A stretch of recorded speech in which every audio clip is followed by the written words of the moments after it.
Hello everybody. So in today's class we are going to start the second part of lost spring. Lost spring में दो part थे।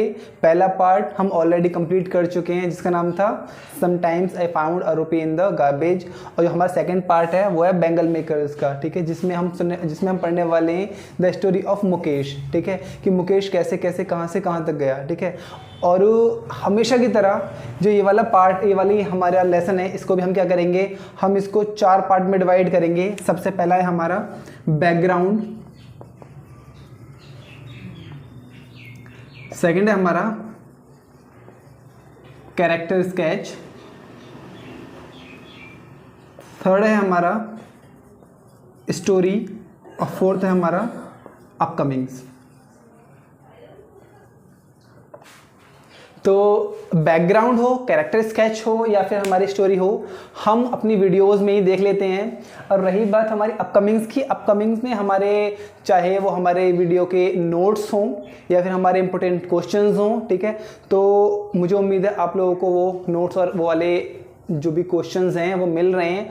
अगर फिर भी कोई ऐसा इंसान है यहाँ पे जिसको मेरे नोट्स, मेरे इंपॉर्टेंट क्वेश्चंस की PDF नहीं मिल पा रही है, तो प्लीज़ मुझे कमेंट में करके बता देना कि भाई आपको वाले क्वेश्चंस नहीं मिले हैं, ठीक है, मैं आपको वो प्रोवाइड करवा दूंगा, उसका कोई भी चार्ज।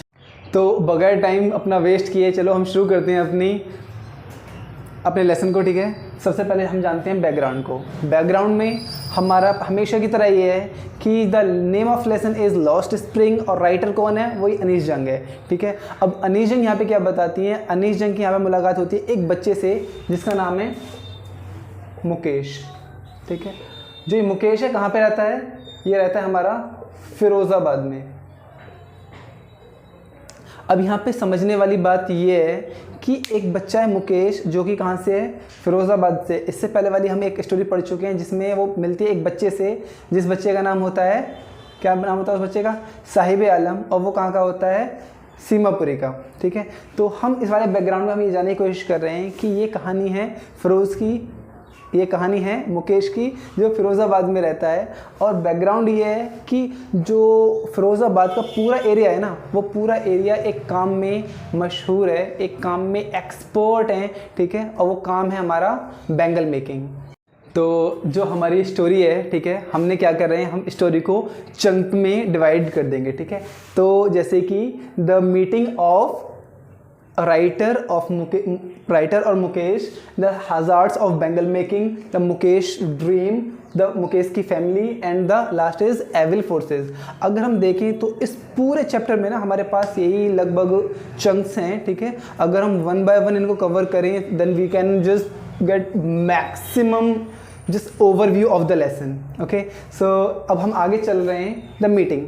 तो ऐसा होता है कि एक दिन मुकेश जो है, एक दिन जो हमारी राइटर है अनीश जंग, वो घूमने जाती हैं। तो हमारे उत्तर प्रदेश में ना एक जगह है जिसका नाम है आगरा, ठीक है, और आगरा के पास में ही एक छोटा सा टाउन है जिसका नाम है फिरोज़ाबाद।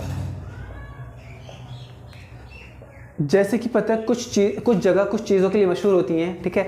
आपने सुना होगा कि भाई कोई गांव ना टीचर्स के लिए मशहूर है, कि भाई वहाँ पे ना सिर्फ टीचर्स ही टीचर्स होते हैं, ठीक है।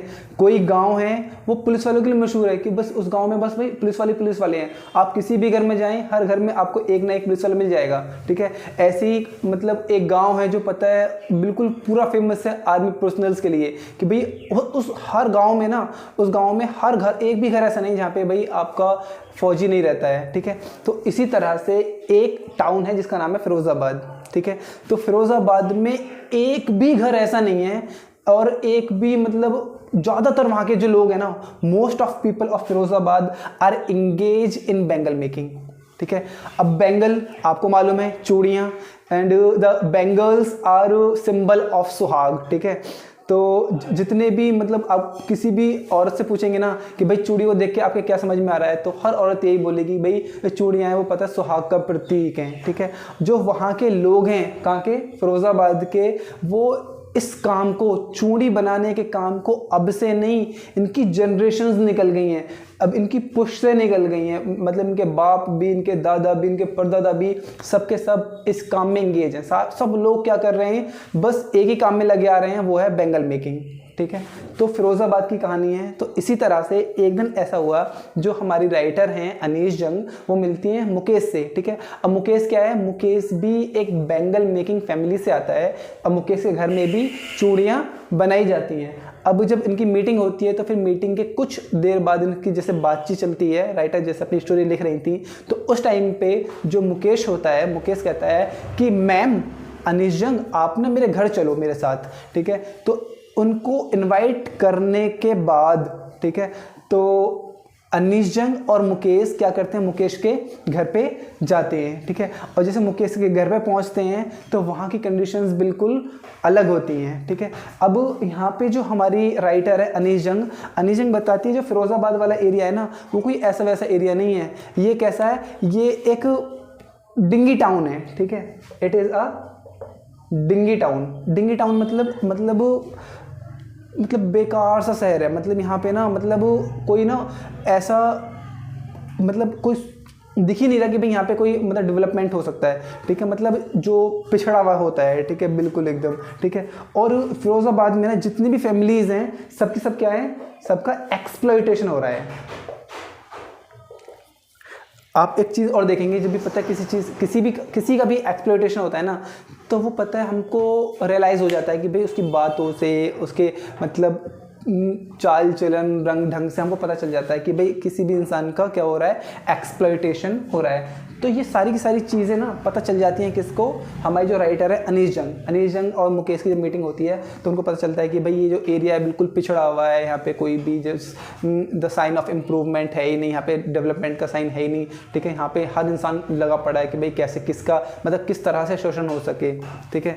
और जब अनीश जंग मुकेश से बात कर रही होती हैं तो उस टाइम पे जो मुकेश होता है ना, तो मुकेश से बात करके, और भी वहाँ पे कुछ नई जनरेशन होती है, उस नई जनरेशन से बात करने के बाद अनीश जंग को लगता है कि भाई जो इनकी जनरेशन चली आ रही है, इनके बाप हो, इनके दादा हो, इनके परदादा वगैरह, जितनी भी इनकी जनरेशन चली आ रही है चूड़ी के काम में, बैंगल बनाने के काम में, अब जो नई जनरेशन आ रही है वो इस काम में नहीं लगना चाहती है। उसका रीज़न क्या है, क्योंकि जो वहाँ के लोग हैं ना, उनको पता है शोषण किया जा रहा है, उनको एक्सप्लॉइट किया जा रहा है। अब वहाँ के लोगों में भाई आप किसी चीज़ को ना एक बार सप्रेस करेंगे तो कब तक इसको सप्रेस करेंगे। तो जो इनके पुराने लोग चले गए वो चले गए, और जो इनकी आने वाली जो यंग जनरेशन है, that young generation do not want to engage in the bangle making industry. If we talk about the hazards of bangle making, ठीक है, तो इसमें ना हमको दो चीज़ याद रखने की ज़रूरत है। पहला है अनहेल्दी और दूसरा है इलीगल, ठीक है। तो पहले देखें अनहेल्दी क्यों है।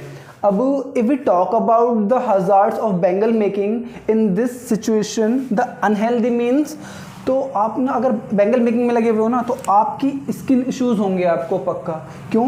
क्योंकि जो भी फर्नेस होगा, जो भी पता है इसके ग्लास को फर्नेस होती है, जो ग्लास की भट्टी होती है, आप ग्लास फर्नेस में जब हाथ देते हैं तो आपके पता पूरे हाथ जल जाते हैं, ठीक है। आपने जैसे वहाँ से कांच, जैसे आपने ग्लास निकाला बैंगल बनाने के लिए, ठीक है, तो पेट पे गिर जाती है, हाथ पे गिर जाती है, ठीक है, कभी कभी चेहरे पे भी, तो it is a cause of skin issues. अगली है हमारी आई साइट, ठीक है। अब जितना भी काम होता है ना, ये डार्क में होता है, अंधेरे में होता है, ठीक है, ज़्यादातर, ठीक है। तो इसकी वजह से जो उनकी आई साइट है वो भी बहुत ज़्यादा वीक हो रही है। हमारा आगे का है, ठीक है, अर्ली रिटायरमेंट। अब इंसान को, जैसे बच्चे को ना बहुत कम एज से हमने क्या करा है, बैंगल मेकिंग इंडस्ट्री में डाल रखा है, तो इसकी वजह से भाई उसकी आंखें भी जो डैमेज हो रही है, उसकी स्किन डैमेज हो रही है, इसकी वजह से इट इज़ अर्ली रिटायरमेंट। जो आदमी अगर लाइफ एक्सपेक्टेंसी अगर उसकी पता 60-70 साल होनी चाहिए एवरेज, तो यहाँ पे कितनी है, यहाँ पे 35 साल 40 साल है, ठीक है। आदमी बस 35-40 साल जीता है, उसके बाद आदमी का इंतकाल हो जाता है। इन्ना लिल्लाहि व इन्ना इलैहि राजिऊन। अगला है हमारा रेस्पिरेटरी इशूज़। आदमी को सांस लेने में बहुत इश्यूज आते हैं, ठीक है। आदमी यहाँ पे है, ठीक, काम कर रहा है, ठीक है। अब जो भी उसका धुआं निकल रहा है और मतलब बेकार गैसें निकल रही हैं, चाहे कार्बन डाइऑक्साइड हो, कार्बन मोनोऑक्साइड हो, सल्फर डाइऑक्साइड हो, जो सी भी गैसें निकल रही हैं, उससे क्या हो रहा है, हमारी रेस्पिरेटरी इश्यूज आ रहे हैं, सांस लेने में दिक्कत होती है। अगला हमारा लो लाइफ एक्सपेक्टेंसीज। जैसे कि मैंने अभी बताया कि आज जो हमारे पूरे नेशनल एवरेज लाइफ एक्सपेक्टेंसी है, ठीक है, इट इज़ अप्रॉक्स 65 और 70, ठीक है। अब तो शायद 62 है, ठीक है, लेकिन वहाँ पे क्या है, बहुत कम है, 35 ईयर्स 40 ईयर्स, तो ये भी कोई लाइफ एक्सपेक्टेंसी है, ठीक है। मतलब इंसान वहाँ पे बहुत कम उम्र में क्या होते हैं, ख़त्म हो जाते हैं। अगला हमारा लीवर इश्यूज़, आदमी ने क्या करा, सांस ली, जितनी भी गंदी गैसें हैं हमारे फेफड़ों में गई, हमारे लीवर में जाती हैं, हमारे अंदर जाके हमारे क्या करते हैं, हमारे इंटरनल ऑर्गन्स को क्या करती है, डैमेज करती हैं। And that's why it is unhealthy to work in bangle making industry. ठीक है, अगर हम आगे का देखें, ठीक है, अगला है हमारा इलीगल। इलीगल क्यों है ये? इलीगल हमको इसलिए है क्योंकि ना, इलीगल इसलिए क्योंकि यहाँ पे बच्चों को पता है हरास किया जा रहा है। क्यों? छोटे छोटे बच्चों को, चाहे 8 साल का बच्चा हो, 10 साल का बच्चा हो, 9 साल का बच्चा है, 6 साल का बच्चा है, क्या कर रखा है भाई, बैंगल मेकिंग में लगा दो। ठीक है, अब यहाँ पे ना कोई ऐसा नहीं है भाई पढ़ाई लिखाई हो रही है, कुछ नहीं हो रहा है। एक चीज़ हो रहा है कि भाई बच्चा पैदा हुआ है, सिंपल से थोड़ा सा बड़ा हुआ, बेटा चलो बैंगल मेकिंग का काम में चलो। ठीक है, आपको क्या करना है, चूड़ियाँ बनानी है, ज़्यादा से ज़्यादा चूड़ियाँ बनानी है। अगला है हमारा लो पेड। जो वहाँ के लोग हैं ना, इलीगल इसलिए है क्योंकि उनको बहुत कम पे किया जाता है। क्यों? रीज़न क्या है इसका? इसका रीज़न सिंपल सा ये है, जो वहाँ के साहूकार वगैरह हैं, जो वहाँ के जो पॉलिटिशियंस हैं, वो क्या करते हैं, सारा खा जाते हैं, वहाँ के लोगों को नहीं देते हैं। ठीक है, that's why it is low paid. अगला है हमारा करप्शन। इलीगल है क्यों? करप्शन है। करप्शन इसलिए, जो भी वहाँ पे मशीन आ रही है, ठीक है, मशीन अगर सस्ती भी है, उस मशीन को पता महंगा करके बेच रहे हैं। ठीक है, अनहेल्दी है। ठीक है, अब एक पता विशेष साइकिल चल रही है यहाँ पे। विशेष साइकिल कैसे कि भाई आप जो है गरीब थे, ठीक है, और आप जो है बैंगल मेकिंग में लगे, बैंगल मेकिंग में लगने के बाद, ठीक है, आपने पूरी मेहनत करी, फिर भी आप अपने बच्चों को नहीं पढ़ा पाए। फिर से क्या हुआ, आप उसी साइकिल में, ठीक है, आप गरीब, पढ़ नहीं पाए, बीमार हो गए, ख़त्म हो गए, आपके बच्चे हैं, ठीक है, पूरा पूरा बोझ उनके ऊपर, वो भी नहीं पढ़ पाए। ठीक है, और वो भी इसी इंडस्ट्री में चलते जा रहे हैं। इस तरीके से it is a vicious cycle and that's why it is illegal. ठीक है, हज़ार्ड्स ऑफ बैंगल मेकिंग हमारे ये 2 ही हैं। ठीक है, please keep it in your mind. एक चीज़ और है, जो हमारे हज़ार्ड्स ऑफ बैंगल मेकिंग है, ये one of the most important topic है इस पूरे चैप्टर का। ठीक है, प्लीज़ मैं आपको ये बोलूँगा, इसको पता आप ज़्यादा से ज़्यादा प्रैक्टिस करना। ठीक है, अगर हम अगले की बात करें, हमारा अगला चंक है मुकेश का ड्रीम। ठीक है, अब मुकेश जो है ना, उसने अपने दादा को, अपने अब्बा को, अपने आस पड़ोस में देखा है कि भाई यहाँ पे किस तरीके से सेपरेशन हो रहा है, किस तरीके का एक्सप्लॉयटेशन हो रहा है। और इसी वजह से जो मुकेश है हमारा, Mukesh do not want to engage in this vicious cycle. ठीक है, वो क्या चाहता है, वो चाहता है कि भाई इस काम को जल्दी से मैं छोड़ दूं और मैं क्या करूं, मैं मोटर मैकेनिक बनूं।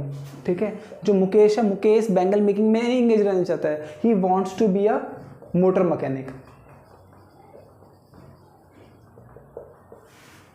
तो जब भी कभी मुकेश के एरिया में कोई भी कार निकलती है, कोई गाड़ी निकलती है, तो मुकेश क्या करता है, उस गाड़ी को देखता है, सोचता है कि भाई मैं भी क्या करूँगा, मैं भी मोटर मैकेनिक बनूंगा। ठीक है, मोटर मैकेनिक बन के मैं भी मतलब गाड़ियों के काम में लगूंगा, मतलब अपनी अलग लाइफ होगी, अलग मतलब ज़िंदगी में अपने अलग करना है। ठीक है, पढ़ना है, लिखना है, जो भी है, लेकिन बैंगल मेकिंग में नहीं लगना है। अगर हम बात करें अपने नेक्स्ट चंक की, दैट इज़ मुकेश की फैमिली।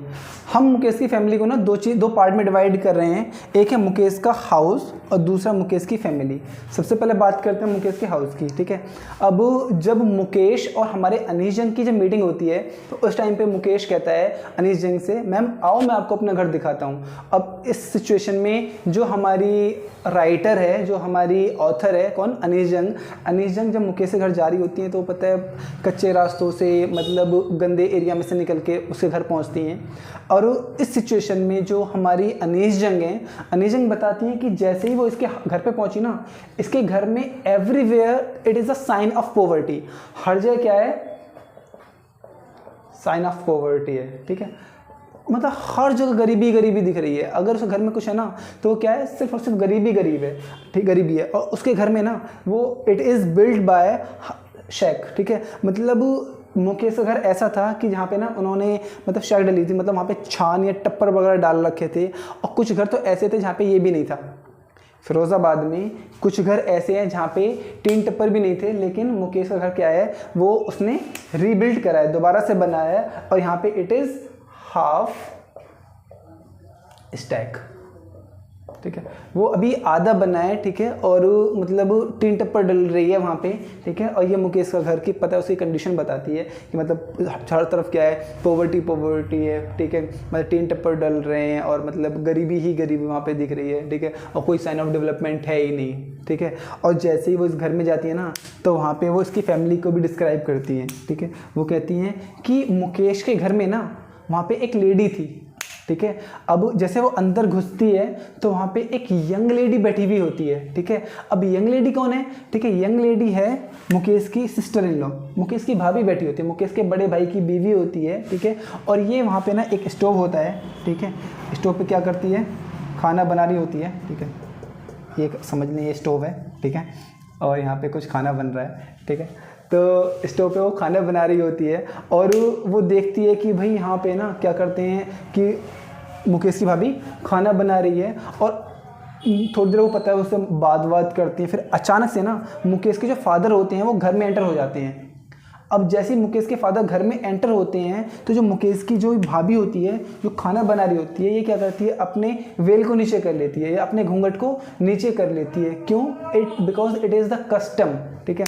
तो ये कस्टम होता है, मतलब हिंदू सोसाइटी में भी, मुस्लिम सोसाइटी में भी, ठीक है। हमारे ज़्यादातर हमारे इंडियन सोसाइटी में ऐसा होता है कि जब भी कभी भी जो घर की बहुएँ होती हैं उनके सामने कोई ससुर आ जाए या फिर कोई जेठ वगैरह आ जाते हैं ना, तो वो अपने क्या करती हैं, घूंघट को नीचे कर लेती हैं। क्यों, मतलब कस्टम होता है, ठीक है, जैसा भी है, ठीक है। आगे फिर ये बताते हैं कि जो मुकेश के फादर हैं, ठीक है, मुकेश के फादर ने अपनी ज़िंदगी में बहुत मेहनत करी है, ठीक है। मुकेश के फादर ने इतनी मेहनत करी है तो बहुत ज़्यादा मेहनत करी है, और लेकिन इसके बावजूद भी वो अपने दोनों बच्चों को स्कूल नहीं भेज पाए। मुकेश के फादर के सिर्फ मुकेश और मुकेश का भाई, सिर्फ यही दो बच्चे, ये दो भाई होते हैं, कोई बहन नहीं होती है। और मुकेश के फादर ने पूरी ज़िंदगी मेहनत करी, और पूरी ज़िंदगी मेहनत करने के बाद भी वो अपने दोनों में से किसी भी बच्चे को स्कूल नहीं भेज पाए हैं। लेकिन यहाँ पे ना एक इंटरेस्टिंग थिंग है, तो मुकेश के फादर ने अपने बच्चों को ना स्कूल तो नहीं भेज पाए, लेकिन उन्होंने एक आर्ट सिखाई है, ठीक है। उन्होंने अपने बच्चे को एक चीज़ सिखाई है, that is art of bangle making.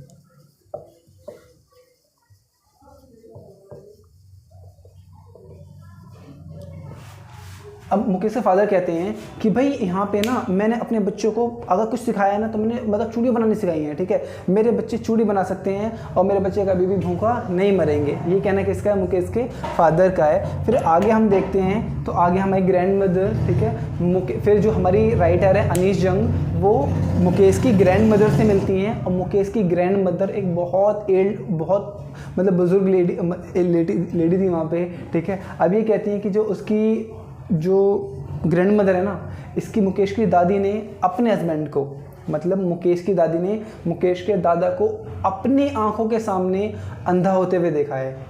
क्यों, क्योंकि जो उसे पता है हम भट्टी में काम करते हैं, उसकी वजह से आँख में कुछ चीज़ चली जाती है, इसकी वजह से वो अंधे हो गए। अपनी आंखों के सामने उनको अंधा होते हुए देखा है, किसने, मुकेश की दादी ने। और जो मुकेश की दादी है ना, वो पूरी तरह से एक चीज़ में क्या करती हैं, बिलीव करती हैं, दैट इज़ डेस्टिनी मतलब भाग्य। हम कहते थे ना कि भाई हमारी किस्मत में तो ऐसा ही लिखा था, ठीक है। अब हमारी किस्मत में जब ऐसा ही लिखा था तो मतलब ऐसा ही होगा, ठीक है। तो जो मुकेश की दादी है वो डेस्टिनी में बिलीव करती हैं, जबकि मुकेश क्या कहता है, मैं इस डेस्टिनी को नहीं मानता, and I don't want to be a bangle maker, I want to be a motor mechanic, ठीक है। आगे ना ये भी आता है कि वहाँ पे चाहे बच्चा हो, बच्चे में चाहे लड़की हो या लड़का हो, ठीक है, हर बच्चे को अपने पेरेंट के साथ मतलब काम करवाना पड़ता है, ठीक है। अगर वो काम नहीं करवाएंगे तो कम चूड़ी बनेंगे तो कम पैसे मिलेंगे। इसलिए जो वहाँ पे ज़्यादातर बच्चे हैं वो सारे बच्चे अपने पेरेंट के साथ उनके बैंगल बनाने में हेल्प करते हैं, ठीक है। और वो जो वहाँ की झोपड़ी थी, जो वहाँ के टीन टप्पर पड़े हुए हैं ना, तो इसको जो हमारी अनीश जंग है वो बताती हैं कि ये ना बहुत डार्क है, बहुत अंधेरा है अंदर, वहाँ पे कोई मतलब ऐसी रोशनी ही नहीं है कि भाई वहाँ पे जैसे रोशनी होती है, साफ सफाई होती है, ठीक है। तो वहाँ पे ऐसा कुछ है ही नहीं, वहाँ पे बस एक चीज़ है, वो है अंधेरा और बस अंधेरा। और इस अंधेरे की वजह से जो हमारी वो राइटर है, ठीक है, अनीश जंग, वो कहती हैं कि जो लोगों की पता आई साइट वीक हो रही है ना, आई साइट जो वीक हो रही है, इसका सिर्फ एक ही वजह है, वो भी क्या है, अंधेरा है। अगर वहाँ से अंधेरा हटा दिया जाए, वहाँ पे रोशनी ज़्यादा होगी, तो इस वजह से वहाँ पे लोगों की जो आंखें ख़राब हो रही हैं वो आंखें इतनी जल्दी ख़राब नहीं होंगी, ठीक है। और फिर ऐसा होता है कि जो हमारी राइटर है ना, ये मुकेश से घर से बाहर निकलती हैं। मुकेश से घर से बाहर निकलने पे फिर वहाँ पे उनको एक दूसरी झोंपड़ी होती है, ठीक है। तो दूसरी झोंपड़ी के बाहर एक लड़की बैठी होती है जिसका नाम होता है सविता, ठीक है। वहाँ पे एक लड़की बैठी होती है जिसका नाम होता है सविता, ठीक है। अब जो लड़की है ना, अब जो लड़की सविता है, ये भी अपने घर के बाहर बैठी है और ये भी घर चूड़ी में टाँका लगा रही है। तो आपने कभी देखा हो चूड़ी कैसे बनाते हैं, ठीक है। तो ऐसा होता है कि पहले ना एक जो हमारा गिलास होता है, जो हमारा कांच होता है ना, इसको पिघलाते हैं, ठीक है, इसकी मतलब शीट्स ही बना के, ठीक है, इसकी कटिंग करते हैं और फिर उसको मोड़ करके ना तो उसमें टाँका लगाते हैं, मतलब उसको जोड़ते हैं। कभी आपने देखा होगा जैसे पता चूड़ी वगैरह पहनते हैं ना, तो चूड़ी में एक हल्का सा टाँका लगाते हैं, वहाँ पर जोड़ जो होता है ना, दैट इज़ मतलब उसको इंग्लिश में बोलते हैं हम सोल्डरिंग बोलते हैं, ठीक है, SOLDERING, सोल्डरिंग, ठीक है। सोल्डरिंग मतलब होता है टाँका लगा देना, ठीक है, जोड़ देना, ठीक है, जो चूड़ी में जोड़ आता है ना, टाँका लगता है, उसको बोलते हैं सोल्डरिंग, ठीक है। तो एक लड़की बैठी होती है सविता, वो क्या कर रही होती है, वो चूड़ियों में टाँका लगाई होती है। एंड हमें एक भी चीज़ बताई जाएगी, ठीक है, यहाँ पे एक चीज़ ये भी बताई जाती है, she does not know that the bangle she is making a symbol of Indian women's suhag. जो सविता है, ठीक है, जो टाँके लगा रही है चूड़ी में, उस बच्ची को इतना भी नहीं पता कि जो चूड़ियाँ वो बना रही है ना, वो इंडियन वुमेन का सुहाग होता है, ठीक है। हालांकि वो बना रहे हैं, उनके लिए it is just a way of survival, ठीक है, तो वहाँ पे उस बच्ची को नहीं पता। और यहाँ पे जो अनीशजंग है ना, वो जब वो सविता से बात कर रही होती है, तो सविता के बराबर में एक ओल्ड लेडी भी बैठी होती है, ठीक है। जो ओल्ड लेडी है, ठीक है, ये ओल्ड लेडी अपनी आई साइट गंवा चुकी है, ये ब्लाइंड है। जो ये ओल्ड लेडी बैठी है ना, इसको कुछ भी नहीं दिखता है, ठीक है। और ये ओल्ड लेडी बताती है कि इसने अपनी ज़िंदगी में कभी भी पेट भर के खाना नहीं खाया है। आज तक उस बूढ़ी औरत ने अपनी ज़िंदगी में कभी भी पेट भर के खाना नहीं खाया है, ठीक है। और जो वहाँ के जो बैंगल मेकर्स हैं वो बहुत ज़्यादा क्या गरीब हैं, लेकिन एक चीज़ है, जो वहाँ के बैंगल मेकर्स हैं ना, उनकी पता है कलाई पे क्या है, अच्छी अच्छी चूड़ियाँ हैं, ठीक है। अंधे हैं, पेट भर खा नहीं खाया, गरीब हैं भले ही, लेकिन एक चीज़ है कि उनके हाथों में चूड़ियाँ हैं, ठीक है। चूड़ियाँ जो है उनके पता अलग अलग कलर की बड़ी प्यारी प्यारी चूड़ियाँ पहनी हुई हैं। हमारा लास्ट टॉपिक है, हमारी लास्ट चंक है एविल फोर्सेस। किताब में ना स्पेसिफिकली इन 5 एविल फोर्सेस के बारे में बताया गया है। पहला है साहूकार, दूसरा पुलिसमैन, तीसरा है मिडलमैन, ठीक है, fourth one is politicians, the fifth one is bureaucrat, ठीक है। अब यहाँ पे समझें साहूकार। साहूकार कौन है? साहूकार वो इंसान है जो इनको क्या कर रहा है, पैसे दे रहा है ब्याज पे, ठीक है। अब मान लो कि इनको किसी भी काम के लिए ज़रूरत होती है, ये क्या करते हैं, साहूकार के पास जाते हैं, साहूकार से कुछ पैसे उधार ले लेते हैं, ठीक है। अब ये क्या कहते हैं, जो साहूकार होते हैं ये यूज़ करते हैं चक्रवर्ती ब्याज, चक्रवर्ती ब्याज ये यूज़ करते हैं, ठीक है। अब इसमें ना पता ऐसा होता है, जो हम अगर कोई इंसान पता ब्याज नहीं दे पाता है ना, तो ये पता ब्याज के ऊपर भी ब्याज लगा देते हैं। इस तरीके से पता एक साइकिल होती है, तो ये साइकिल में पता घूमते रहते हैं, और इसकी वजह से ये कभी भी गरीबी से बाहर नहीं निकल पाते हैं। अगला है पुलिसमैन, ठीक है। अब पुलिसमैन में क्या है, जो हाँ के पुलिसमैन हैं फिरोज़ाबाद के, वो आते हैं फिरोज़ाबाद में, आके लोगों को उठा के ले जाते हैं, और यहाँ से लोगों को ले जाके लोग क्या करते हैं, लोगों से मांगते हैं, रिश्वत मांगते हैं, ठीक है। और रिश्वत मांग के पता तब उनको छोड़ते हैं। अब जब पता है इंसान अपनी मेहनती कमाई को जब पता रिश्वत में देता है, तो कहता है कि एक ये भी वजह है कि हम गरीबों को यहाँ पे और ज़्यादा मतलब इस विशेष साइकिल में फंसा जा रहा है। अगला मिडिल मैन, ठीक है। अब मिडिल मैन को यहाँ पे कैसे बोला गया है, मिडिल मैन को यहाँ पे इसलिए बोला गया है कि ये जो भी चूड़ियाँ बना रहे हैं, ठीक है, चूड़ी बना के क्या करते हैं, एक बिचौलिया को देते हैं, वो बिचौलिया क्या करता है, अपने शहर में जाता है और उन चूड़ियों को पता महंगे रेट पर बेचता है, ठीक है, लेकिन इन बैंगल मेकर्स को बहुत कम पे करता है, ठीक है। तो इसकी वजह से ये भी क्या है, एक एविल फोर्सेज है। अगला है पॉलिटिशियंस, ठीक है। अब पॉलिटिशियंस में ये है कि जो वहाँ के नेता हैं, जो वहाँ के राजनेता हैं, MLA MP वगैरह, ठीक है, वो लोग भी क्या कर रहे हैं यहाँ पे ना, बिल्कुल भी डेवलपमेंट नहीं करवा रहे हैं। यहाँ की जो गलियाँ हैं वो कच्ची गलियाँ हैं, ठीक है, और यहाँ पे कोई ड्रेनेज सिस्टम नहीं है। इसकी वजह से क्या हो रहा है, पूरा एरिया क्या है, अंडर डेवलप है। अंडर डेवलप होने की वजह से वहाँ के पॉलिटिशियंस तो अमीर हो रहे हैं, ठीक है। वहाँ पे जो 1% है, ठीक है, जो क्या हो रहा है, बहुत अमीर हो रहा है, और एक मतलब जो बहुत बड़ा जो सेक्शन है वो क्या हो रहा है, गरीबी में मतलब अंधेरे में चलते जा रहा है, ठीक है। तो इस वजह से politicians is also a cause of their poverty. आखिरी हमारा ब्यूरोक्रेट, ठीक है। अब ब्यूरोक्रेट में मुझे उम्मीद है आप सबको मालूम होगा ब्यूरोक्रेट क्या होता है, ठीक है। अब ये तो मेरे भी समझ में नहीं आया ब्यूरोक्रेट कैसे इसमें एविल फोर्सेज में है, लेकिन हाँ किताब में बताया गया है, ठीक है। जो ब्यूरोक्रेट हैं वो भी they are also evil forces for them, ठीक है। तो यहाँ पे जो हमारी पूरे चैप्टर की जो स्टोरी होती है ना, वो होती है यहाँ पे ख़त्म। तो एज वी नो, ठीक है, हमारी जो पूरी स्टोरी मुकम्मल हो गई है। Now we are on character sketch. लेकिन कैरेक्टर स्केच शुरू करने से पहले मैं देखना चाहूँगा कि भाई यहाँ पे ना आप में से कौन कौन इंसान यहाँ पे मतलब रेगुलर है। तो आप क्या करें, कमेंट बॉक्स में प्लीज़ राइट कैरेक्टर स्केच। ठीक है। तो now let's start our character sketch.